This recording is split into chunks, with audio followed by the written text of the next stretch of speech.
Junior de Inka eno matinal. Nous mettons Bruno Amouzou, mais pas nous une progressiste étant le samedi waye bokpe mairie meru mele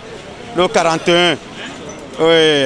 à cause de mise waye 41 une progressiste mort. Donc me les mains beaucoup ancien, me les mains boni nouveau. Donc et peut mener la bodo hohaï des na gérer comme une bon. Mais koko la de ko tourner ko fine même yo la de tourner a de na cloyer de na blue ball kon mi ton e na yaga bona hunu kunu e do ho mon ko ton ye de na blue ball bo e na dun lo me eni matin o bo no pouvoir central o termina beje we me ton le pon e ma mo dossier de bu nu ye o donc e do ho ka menele mono ye nu eni on ndagbe we bo no sisi je ha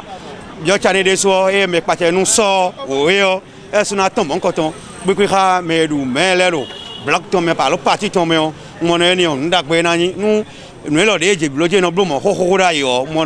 même temps le ça du no mea nous mi hi abo union do journal l'homme we ndo o mi hia do opposant Javon ou sous décision de président yi bon gododin donc bon Tovile Dalina do gwa na Tovile na ya gigi ton bon Covid-19 de walo mais mimondo a Javon lo sou e ine bu peche bu vivine bo e ine bu pacha mi do a mais yin opposant na président boydo wo sou wa mimondo egbedin do nou e ne bayi bon côté ne lo yin nou dagbe donc ça veut dire que était so po ne makpo na me Tovile do mi lo sou mi ni accompagner bo applaudir ne président wa parce que président ma fond bo bem liya enele do to mene e o azore we wa hwen yin ma kple kwe yin ma jokwe kple ye ma ngam bo zando to mene c'est parce que e jokple we azo e be wi wa son we nu gbon yi pouvoir bo kwe mi ton le de no bi o mere vo po mele ile bo no do ita igba pe gbon ka me go me nu nele bi mi me ro egbedin nu nele bi e wa be bi do po bo e o mere ma so bai nu nele ba botin e no fian lo na mele bo no chan kwe me nele si ajoko nele flin nele e je chicha mele gisi bono abedo podi bono abedo to ome na to vile monte gbofin donc mi mo lo nu ne ndagbe donc o de mi na ko na to gan lo na nyemodo e wa wado we nu edo na wado na to eji agba mi ji agba o do to eheme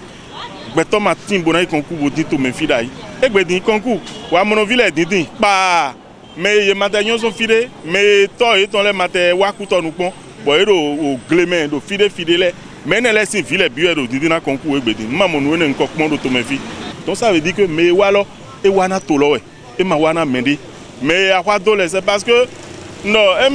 no e da tu no dawa a to me bo dawa c'est parce que ne doit de dai bon alors de vous mais ye yi so ansiwe où est-ce no dawa bi donc me to ville mile ma akwa do talon do nuchiwa mile do akwa do bodi do talon et do nu dagbe wa do to lo mais donc ni so continuer akwa mile to do talon ni continuer bo azo e beson 2016 lo ni continue azo lo bodo wiwa na dagbe to hiton na mi mo re gbedin to mi to alo dagbe ji we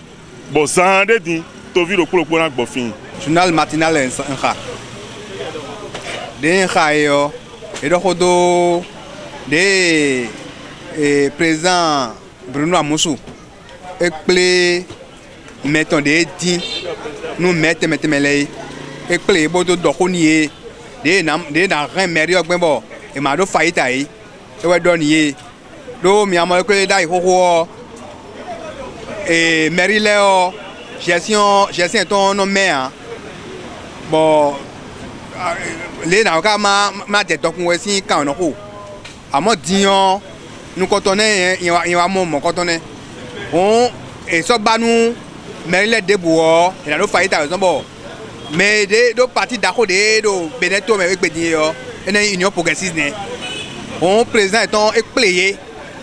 bona doko ne bonu e ma do fight après o zo be play